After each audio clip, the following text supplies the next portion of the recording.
All right, so good afternoon, everybody. My name is Jesse, and I am with Exploring by the Seat of Your Pants. If you're joining us for the first time, we are all about bringing conservation, adventure, and science into classrooms around the world.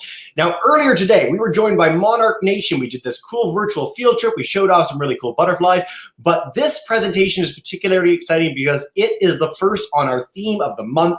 For those who have joined us before over the last few years, you will know that February is all about celebrating incredible women in science and exploration. So we kick out all the men and we spend the entire month featuring stories from across the world. It's a really, really exciting time. It's always our biggest month. Some of you also might know that in addition to our regular programs over the course of the month, we are doing our first ever Women Blaze Trails Festival, February 12th through 14th. We're doing almost 50 programs in 3 days, all in support of the work we do at Exploring by the Seat of Your Pants, but anyone can tune in for free. It's going to be an amazing celebration of some really incredible people. So do check that out if you get the chance. I do want to say a welcome in to all our teachers live and on YouTube. I know it's an odd time to be a teacher, so we really appreciate you tuning in as we celebrate such cool people as our speaker today. So we are joined by Erin Spencer. She's only done presentations with Joe before, so I'm personally very excited to meet her today and to hear what she has to say. She is a marine ecologist, and she is a really top-notch marine ecologist. Her work has taken her all over the world. She's featured invasive species programs, sustainable seafood programs. National Geographic can't get enough of her. They funded her work 3 times now, which is amazing. So you guys are in for a real treat today, again, to kick off our incredible month celebrating women in science. Could not do better than to start with Erin Spencer. So Erin, thank you so much for joining us today, and take us away. Wow. What an intro. Thank you so much, Jesse. Hi, everyone. I am so excited to be here today. I could not ask for a better group than Exploring by the Seat of Your Pants, and I can't wait to meet all of you and hear your questions. But before we get into your awesome questions, I want to tell you a little bit about my background. As Jesse mentioned, I am a marine ecologist, which means that most of my work is done under the water. And one of the advantages to that is that I have some pretty sweet photos that go along with it. So I'm going to tell you a little bit about my work and show you some of the scenes that I get to see as part of my day-to-day job, and we'll go from there. So I always like to start off by saying you will always smell like fish, and other reasons to be a marine ecologist. This is definitely a side effect of the job that you wouldn't necessarily think would be the case, but I'll get into a little bit as to why like my Subaru Forester smells like fish all the time. But before we do that, I'm Erin. Nice to meet you. Again, I am a marine ecologist, and we talk a lot about marine biology, which I'm sure you've heard about. But marine ecologists really specifically focus on the interactions of animals and plants within the ocean, and then how they interact with their environment. And that means that we take a lot of our scientific equipment out into the field and are able to conduct research that tell us about the health of those ecosystems and how the animals interact within those systems. This was a photo taken during my master's at UNC Chapel Hill, where we were studying in the Galapagos Islands, which was definitely one of the coolest places I've ever been. But it's actually, the water there is much colder than you might think. If you've learned about that ecosystem, there's lots of cold, nutrient-rich water that comes up from deeper parts of the ocean. And so my getup that you see here, where we're scuba diving, I've got 5 mils of wetsuit, plus a vest and a hood, and super thick booties, and I was still freezing. But you can see I've got a smile on my face, because even when you're cold, any day under the water is a good day. But to take it all the way back, I've always loved the environment. I've always loved getting outside, and I'm not sure if it's because I ever had a choice, because my parents were taking me outdoors all the time. But unfortunately, I didn't live near the ocean, but I always had a love for the ocean. And I grew up outside of Baltimore, Maryland, and I would go to the aquarium, the National Aquarium in downtown Baltimore, and just absolutely love everything I saw there. So when I was old enough, I begged my parents to let me get scuba certified. And it was in this little quarry in Pennsylvania. I was 15, and it was not nearly as cool as I thought it was going to be. Like, breathing underwater was cool, but the water was so cold and you couldn't see anything. You couldn't even hold your hand out in front of you and see your hand because the visibility was so bad. And I was like, I hope this gets better. And thankfully, it does, because now I work in crystal clear waters. I now focus on tropical ecology, which means I go to mostly pretty warm tropical locations to study the oceans. And you know what? Someone's got to do it. You know, you could go study in the Arctic, and there's lots of people that really like to do that. But my calling is to be in warm places. So this photo was taken in the Bahamas, where we were working on sharks. And you can see I'm not actually under the water in this photo. There's lots of other ways, of course, to do marine ecology and get our data where it doesn't involve scuba diving, but we do a little mix of everything. And I think that's kind of the theme that I want to talk to you about today, is that within the whole field of marine ecology, there's just so many different areas to explore. And one of the things that I've loved is that I've gotten to dabble in a bunch of different systems and a bunch of different questions, whether that is invasive species or working with sharks and their movement. And so I'm going to take you through a couple of those projects that I've been working on, and also kind of explain what a day in the life is kind of like as a marine ecologist. So this is probably what you might think. Here I am talking about tropical marine ecology, and we're diving, and some days it looks like this. This was in Curacao. We were studying lionfish, which are invasive species in this area. And yeah, we put on our gear, we walk out on a dock and jump in, and it's this gorgeous, gorgeous warm water. But it's not always like that. Some days our field work looks like this. This was taken in Fiji, where we had to travel from one island to another in this tiny boat, and it took 2.5 hours, and the conditions were so rough that we literally had to wedge ourselves in between the side of the boat and all of our supplies. And as you can see by the look on my face, I am straight up not having a good time.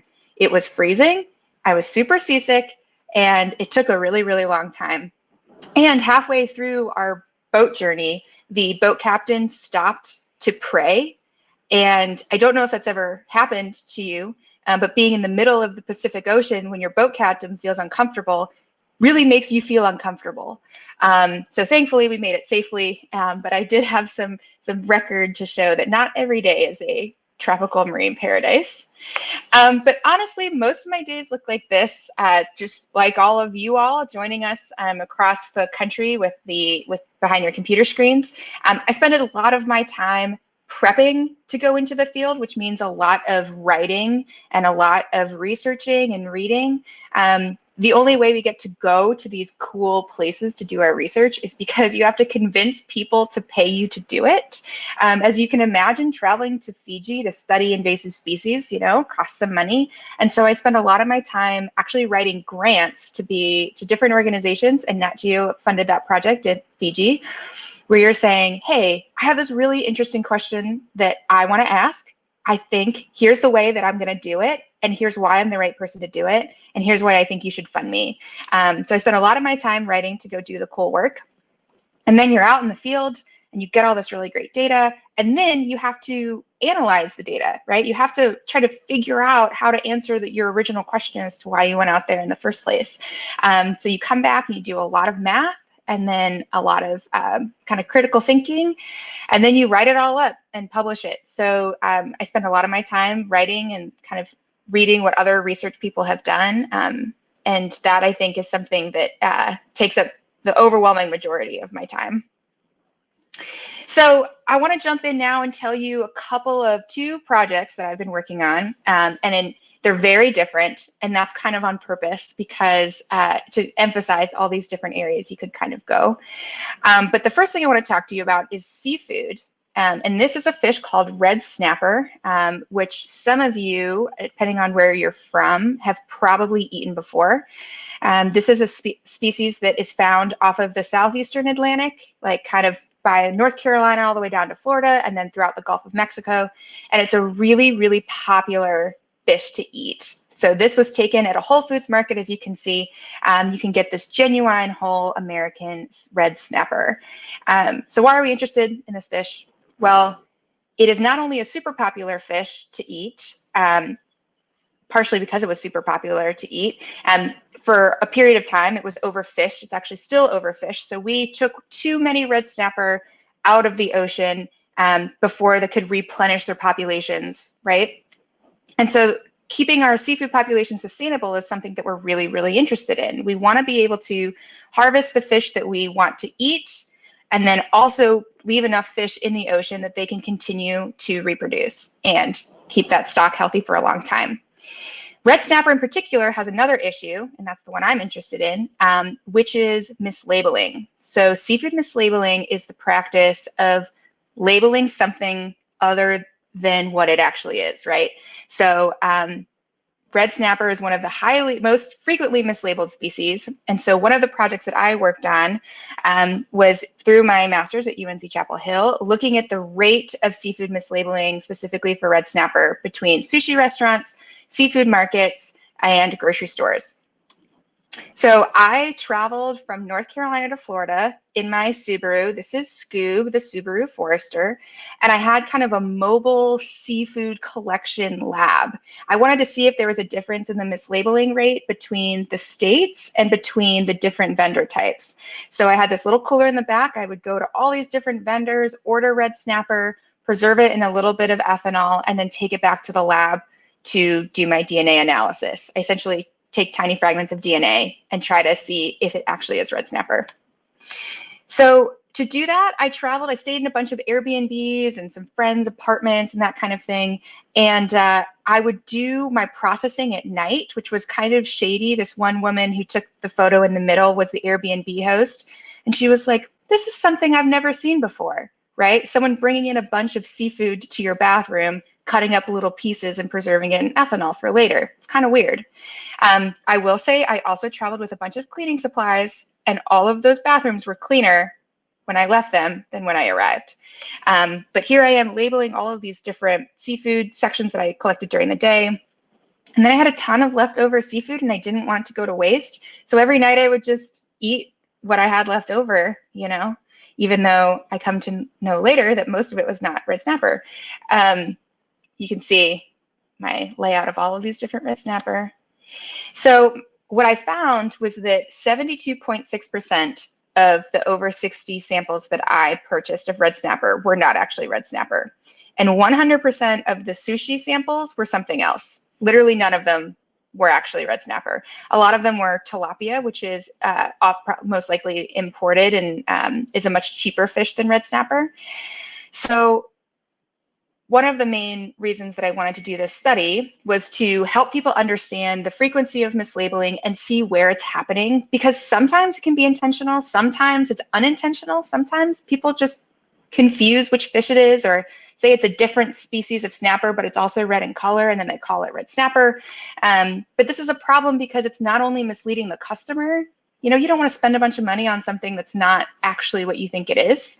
But it also can cause confusion in the status of the stock. And if people see a bunch of red snapper in the grocery store, they're less likely to think that they're overfished in the wild.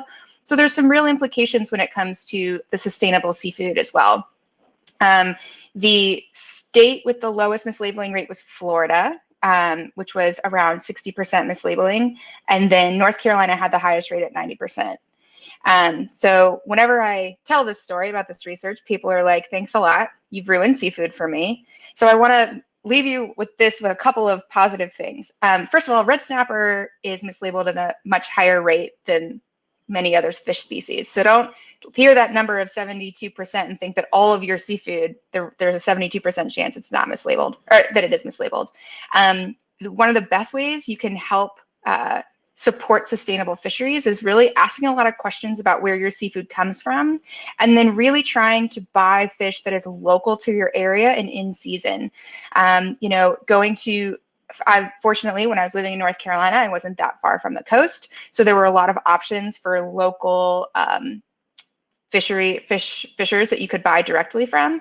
But then also, there's a couple of grocery store chains that really emphasize sustainability and if you see a lot of materials around, we're able to trace this fish back to where it was caught, and we go through a bunch of process steps to make sure that this is a sustainably caught and correctly labeled fish, then the odds are pretty good that they're telling the truth there. So ask a lot of questions about where your seafood comes from, and then try to eat what's local and in season in your area.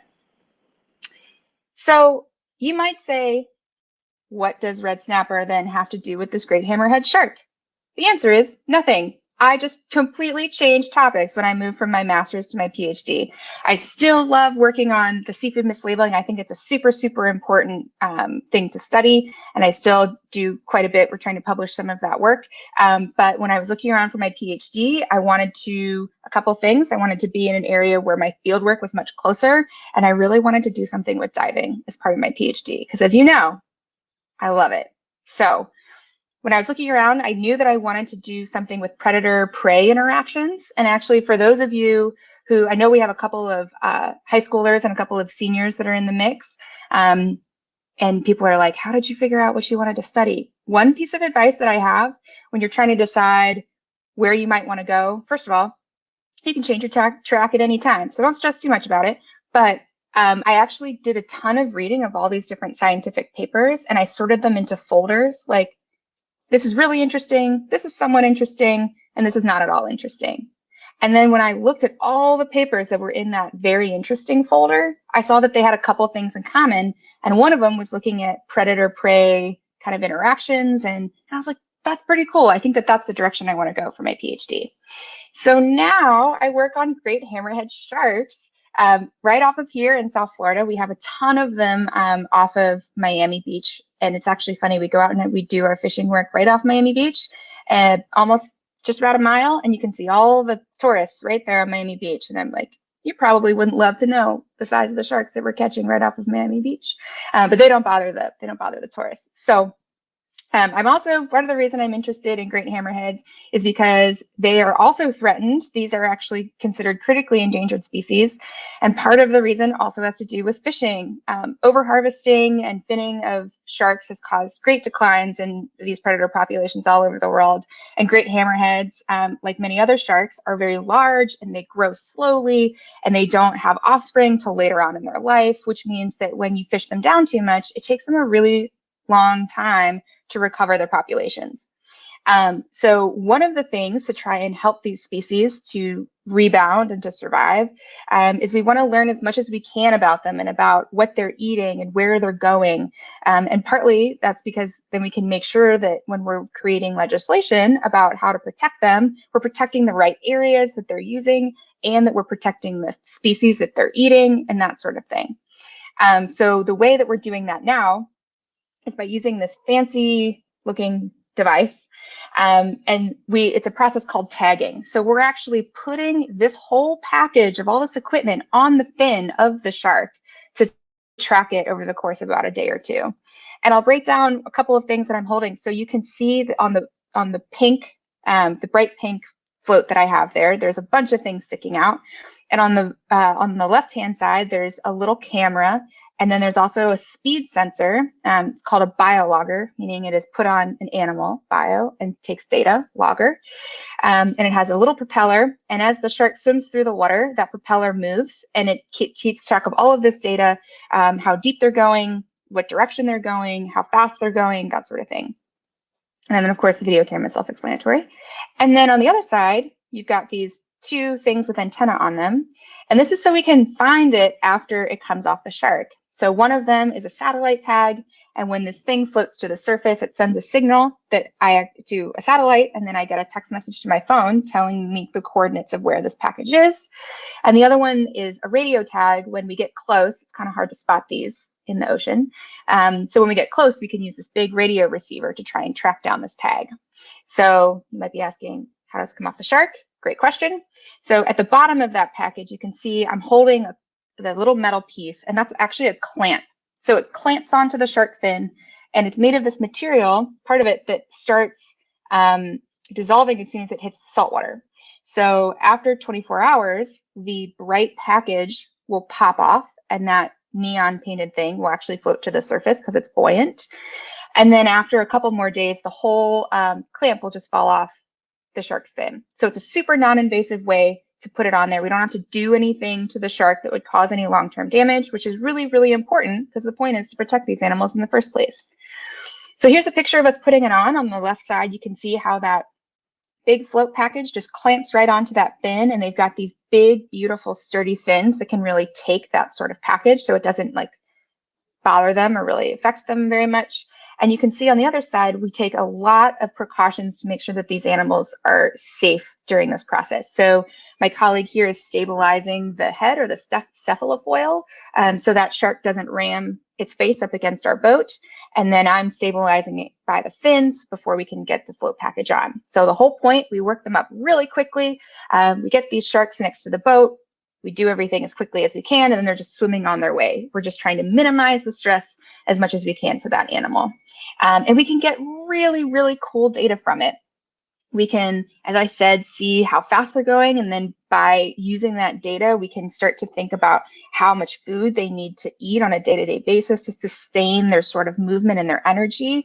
By looking at different patterns in their movement, we can see certain behaviors like, maybe big bursts of energy, big bursts of speed might correlate with maybe some hunting activity. We can see where they're spending their time, how deep they're going, like where they're hanging out in the water column, that kind of thing. And the more that we're able to learn about these animals, which, as you know and can imagine, are really big and hard to study. So the more that we can learn about them, the better we can get a sense of how their day-to-day life is and what that might mean for the ways that we can protect them. So I absolutely love what I'm doing right now. I loved working on the seafood stuff. I love working on the sharks. They're just as cool as you think they are up close. But again, there's a lot of training and work that we have to do to make sure that we stay safe and that the animals stay safe. But another important takeaway from that I would like you guys to kind of think about is that I had never been near a shark or touched a shark before I started my PhD. I came in with some previous scientific work that I had done and this real passion about what I wanted to do, but these are skills that you can learn throughout your career.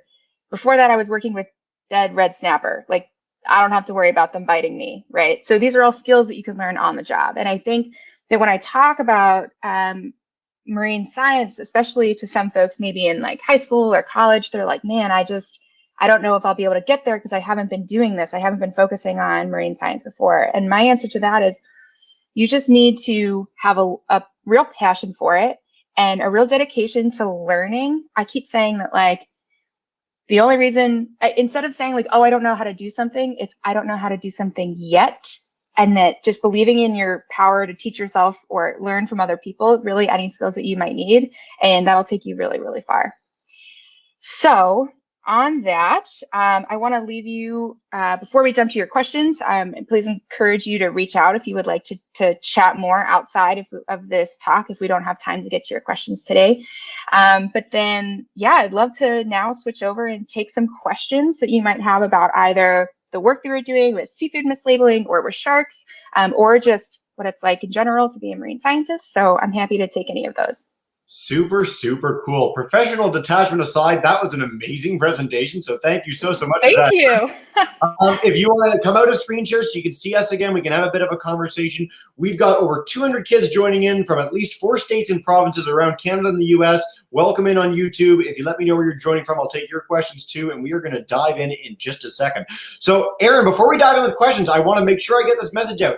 All our kids today fit this bill. And if you guys want to end up like Erin, or even if you want to just, explore this 71% of the world that is the ocean, go learn how to scuba dive. From 8 years old, at 8, you can start on the path of scuba diving. So PADI is one of the biggest scuba diving certification groups in the world. Bubble Maker is the course for really young kids. Some of our older kids today can do the more adult courses. I got certified last year. It's one of the best things I've ever done. So get out there and you can end up on the path to be like Erin, which is pretty cool. I love that. And I want to say one more thing that we're talking about that. The first time I tried to get certified, I actually didn't finish the class because I was kind of stressed, like breathing underwater. Our bodies are literally not designed to do that. So I got a little claustrophobic, and thankfully I had a really great teacher that met with me one-on-one and took it really slow. So I would also say there's lots of people like me who you start it and you're like, I'm not sure about this. And then you just need more time to get comfortable. And now I can't get enough of it. It's like black magic. You're right. We shouldn't be able to breathe underwater. It's amazing that we can. Super, super cool. And I love that you've highlighted this in your talk and in that answer. I think a lot of people, when they come on this program, they assume that these people are like super confident, like did everything when they were super young. It was all easy for them. And that is not the case. There's so many opportunities to get into careers like this. So I'm glad we can kick it off with that. Awesome, Erin. let's dive in with questions. So I'm going to go to our most enthusiastic classroom that we ever have on this broadcast, which is Miss Foster's class, joining us in Tuscaloosa, Alabama. So Miss Foster's, come on in. Hey! What's up? What is the craziest thing you've ever seen underwater? Craziest thing ever. Oh boy. I've seen some pretty cool things. I think the craziest thing that I've ever seen is I did a shark dive in Fiji that's had about 50 or 60 bull sharks, where you go down to almost 100 feet and you sit pretty quietly on the bottom, and to be safe, you need to make sure that everything is like nothing is kind of hanging off your wetsuit or whatever. You know, I've got this long hair. I had to tuck it into my wetsuit so my ponytail wasn't hanging out, because you just want to be as quiet as possible at the bottom. And then, yeah, there was 50 or 60 bull sharks swimming around, which was so cool. And they never bother the divers. But you also want to make sure you follow the rules and don't bring attention to yourself. That is a pretty fantastic story. I think a lot of the people that come on this broadcast could have a claim to fame to have the coolest job in the world, and you're killing it so far. I think you're winning. It's pretty sweet. It's pretty sweet. Let's head to Miss Paquette's class, joining us in Ontario. If you want to just demute your mic, you'll be good to go. In fact, all our teachers can unmute their microphones. We can only hear you when I actually bring you in, so that'll work perfectly. Miss Paquette, go for it. Hi, thank you so much. I'm going to see if I can switch to my classes screen. We're remote. There they are. Hey, everyone. If you want to turn your cameras on, class, you can say hi, and Annika has a question. Awesome. Hi, Annika. So my question is, So Miss Paquette, we can hear it, but it's really, really quiet. So if you could repeat Annika's question to us, that would be great. Sure. Go ahead, Annika, and I'll repeat it. did you ever get scared with like a shark? So her question is, have you ever been scared in any shark encounters? You know, yeah, that's a good question. And same thing with scuba diving. I think that if it is not only natural, but really helpful to have like a natural respect for the fact that you are working with wild animals, right? So when we're handling the sharks, there's a ton of communication, making sure that everyone knows what the other person is doing and that you want to stay really focused on, and especially, if the shark is big or kind of feisty. I haven't been like scared that I'm going to get bit, but we have had a couple situations if the animal is like really strong or kind of tries to break away, where we have to respond really quickly. And so thankfully, because all the people that I'm lucky enough to work with are really experienced and that really know what they're doing, we can all trust each other. So I have not been scared in the sense of like, I know that the people that I'm with know what they're doing. I did have a minor issue, and it wasn't the shark's fault, but I got cut when we were releasing it with one of the pieces of equipment, and it was pretty gnarly. But also, all of us are CPR first aid certified, and so before I could even really think about it, this person like wrapped me up, wrapped my hand up, and I went to a first aid, one of those emergency care centers, and someone's like, "Did a doctor do this?" And I was like, "No, a shark's researcher did it," but we were all well trained, and he knew exactly what to do. So. Very, very cool. Great question, guys. And I want to note, because we've got a bunch of questions on shark attack, shark danger on the YouTube chat bar as well. So sharks, honestly, get this huge bad rap, Erin. You know this from your work in marine ecology. It's worth noting for our classes, more people every year are seriously injured or killed by coconuts and by vending machines than they are by sharks. You're more likely to go to put a coin in a vending machine, get mad, shake it, and have it fall on you than you are to get attacked by a shark in any of the oceans of the world. So it's something where you need to respect the animal, like all animals, but try not to worry about it and enjoy that, how marvelous they are, like Erin got the chance to share her story there. And I think that's so important to highlight, right? Because especially they can seem scary, and there's a lot of media out there that makes sharks seem like this really terrible villain. And the truth is they're just such an important part of this healthy ecosystem. And every time I see a shark, I feel like I'm just in awe. And even though I work with them now, and I see them more frequently than I used to, I still feel like it's a gift every time I get to see them. And especially if you're diving and you see one, they won't bother you. So you just get to enjoy seeing this incredible animal in the wild. Very, very cool. Thanks, Erin. All right, we're going to go to Mr. Resident's class. They're joining us in Hamilton. If you want to unmute your mic, hopefully we got the audio all fixed up. But come on in and go for it. Okay, hello, Erin. Hello, Jesse. Hey. I'll share my screen too so you can see the students from Mr. Geyer's class. Awesome. Right. Anyone have a question from Mr. Geyer's class? And if not right now, we can always come back in a minute too. No worries. Mr. Geyer? Yes.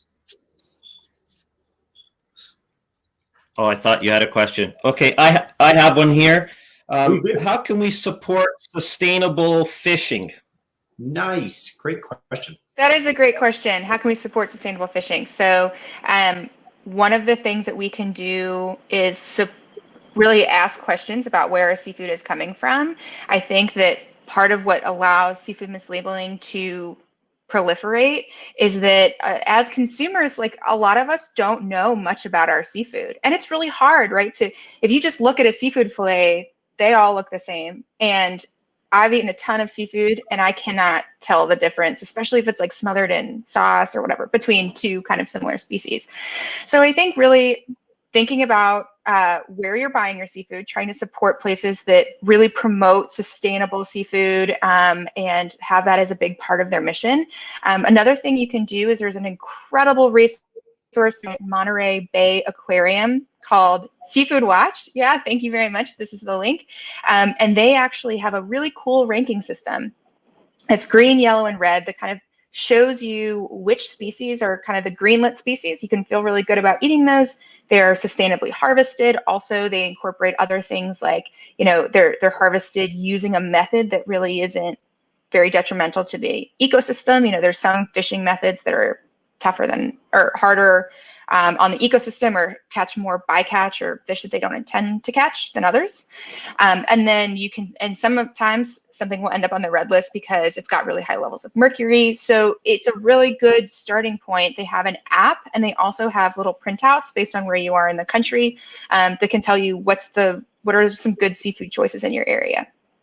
Fantastic. And I want to stress too, so that's an American organization. They do incredible work. If you're in the US, they're amazing. And we have a Canadian equivalent, which is the Vancouver Aquarium's ocean-wide sustainable seafood program.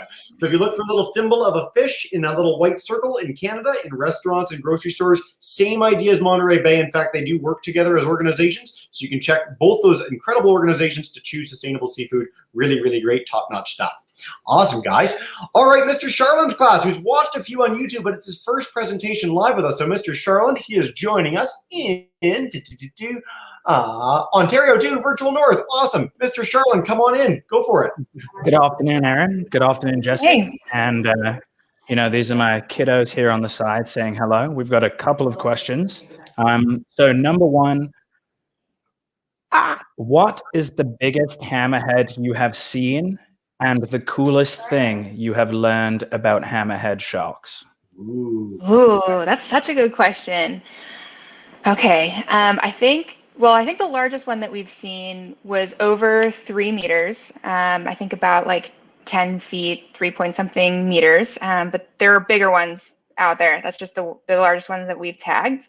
And then the coolest thing I've learned about hammerheads is, you know, we're still learning about how they feed, you know, how they eat. And there's a paper that I read that I thought was so cool. It's actually documenting one of the hammerheads they saw using the cephalofoil, using its head to pin some prey along the bottom of the ocean and use it. That's one of the ways they were using their cephalofoil, is to like pin a ray down there. So it was as they were trying to eat it. So I thought that was sweet.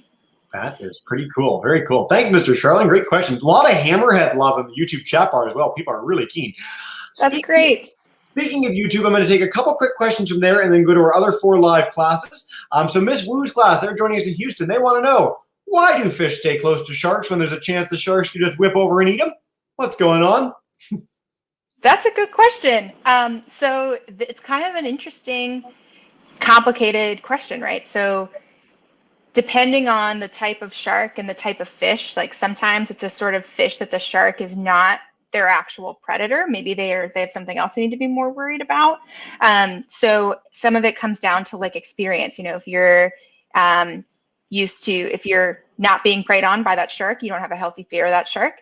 It could be because there's strength in numbers. So if you're part of a big school of fish, maybe you're not quite as worried because you're, surrounded by all your buddies. And if there's hundreds of you, the chances of you getting eaten are smaller. And yeah, I mean, there's all sorts of these predator-prey pairs that have to coexist within the ocean. And one of the other things that we're interested in is how they kind of evolve and adapt to outsmart the other.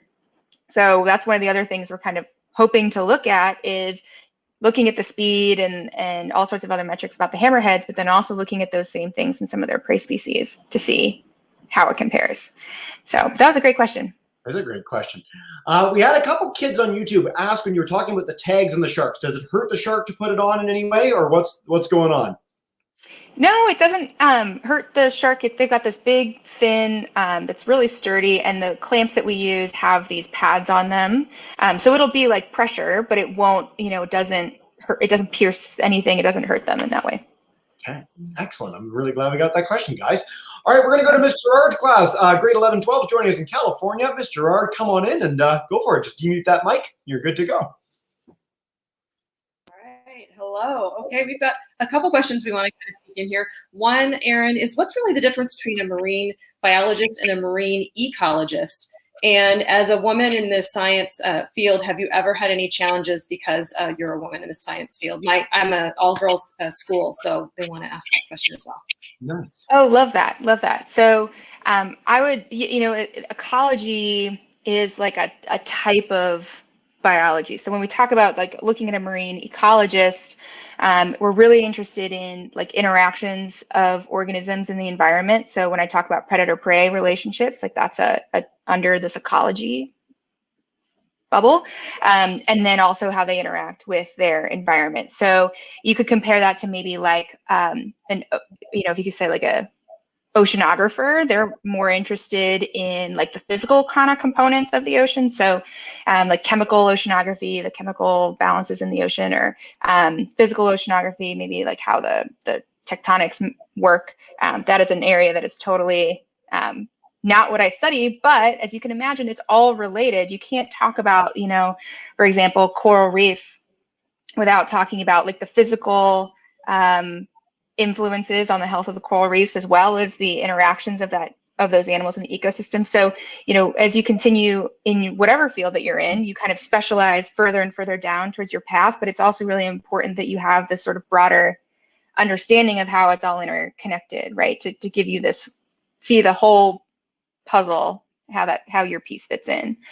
And this is a great question also about struggles as being a woman in science. And I'm very, very fortunate that I have had some really, truly incredible mentors, both male and female, who have encouraged me every step of the way. I think that some of the times that I've run into where I actually really notice being like a woman in this field is sometimes working abroad or working with collaborators outside of my normal kind of, that sometimes people don't think I can handle whatever conditions we're about to do. I can't carry that amount of weight, or I can't shove myself into a tiny boat to travel for 3 hours. And it always feels really good to show them I can, and then hopefully they won't have that assumption about another woman that is doing something similar down the road.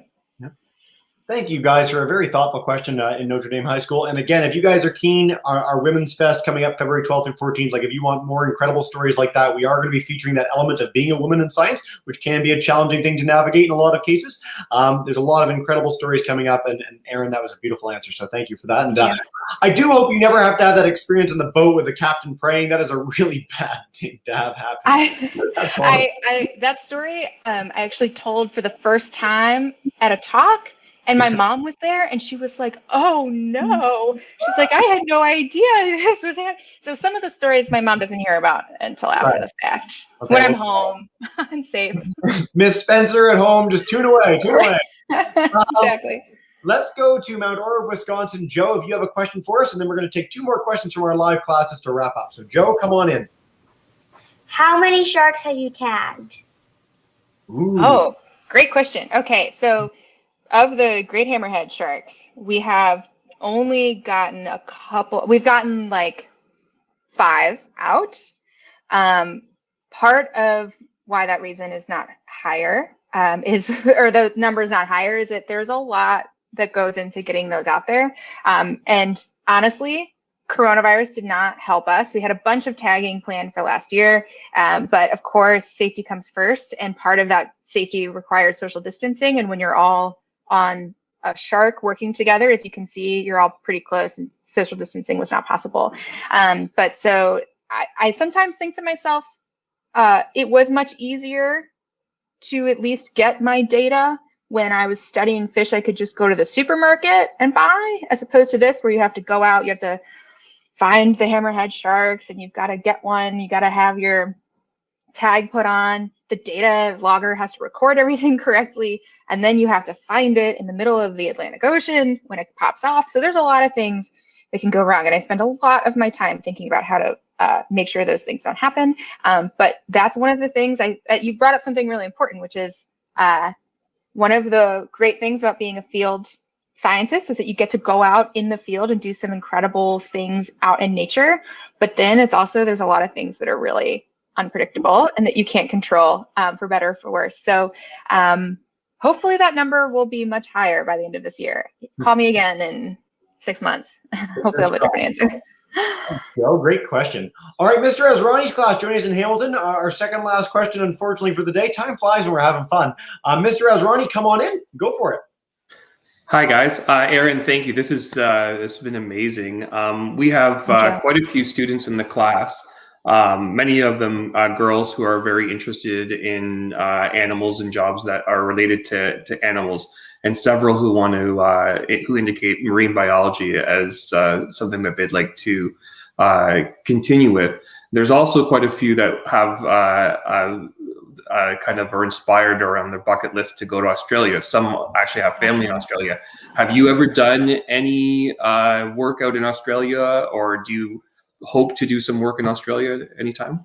Yeah. I have not been to Australia, but I would love to do some work out there. Of course, they've got some incredible marine ecosystems with the Great Barrier Reef, and they also, it's pretty sharky. There's lots of great sharks out there. There's actually one of my colleagues at FIU. I'm at Florida International University right now. I actually can't remember if I mentioned that, but they do a lot of work in Australia at a place called Shark Bay. So that's a pretty good indication that that's a cool place to go. But no, I'd love to go to Australia, but unfortunately not yet. Not yet, but Shark Bay, if anyone can look this up at the end of this broadcast, an incredible place. In fact, some of the most incredible shark habitats in the world are off the coast of Australia. So thank you, Mr. Ezrani, for bringing that up. Super, super cool. And for any kids, for anyone, adults for that matter, that are fascinated with marine biology, want to see what the ocean's like, all the amazing ecosystems, I think Erin will agree. Blue Planet 2 is like the best. It might actually be the best nature series ever made ever. So you can find this in a variety of ways. I think it's probably on a streaming service somewhere, but certainly you can rent it, buy it. Libraries have access to it, so do check out Blue Planet 2 if you get the chance. Let's bring in Miss McCallum's class, also in Ontario, to wrap us up. One last question. Come on in, Miss McCallum, and take us away. Hi. Hi. So we've had some questions about what is your favorite kind of shark, what's the coolest animal that you've seen underwater, and if you've ever been bitten by anything underwater. Yeah. Ooh, all great questions. I think my favorite shark is the great hammerhead.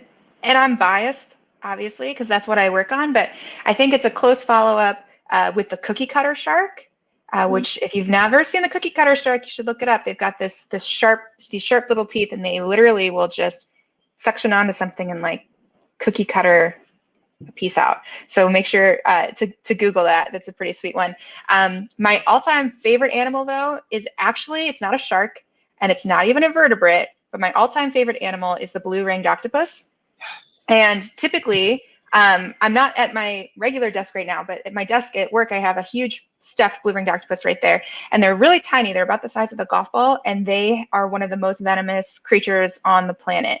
And they're beautiful with these big yellow and these blue rings, right? The blue-ringed octopus on a yellow background. So I would look that one up too. Yeah. And then the other question, what was the other question? Bring it back in, Miss McCallum. Go for it. Sorry. If you've ever been bit by anything.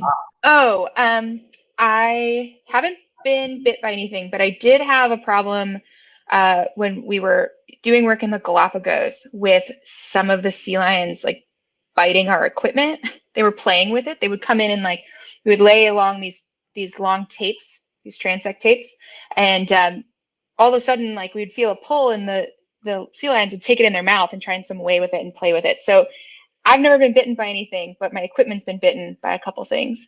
But thankfully, hopefully, I will continue my good streak of safe behavior and no one biting me.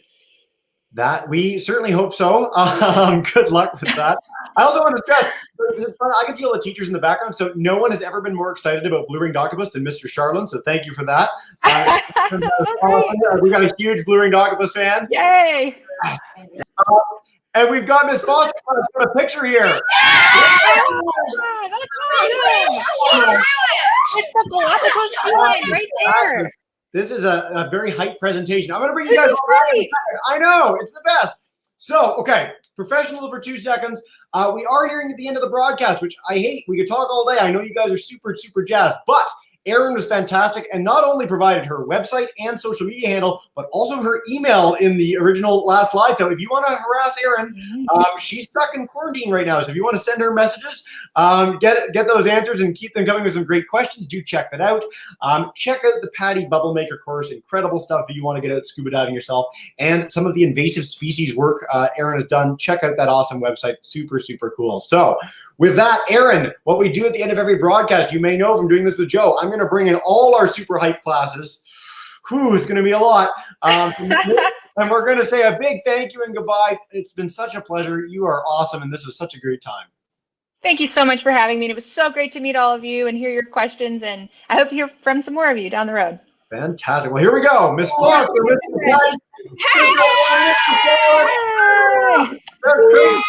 Crazy. Thank you. Thank you.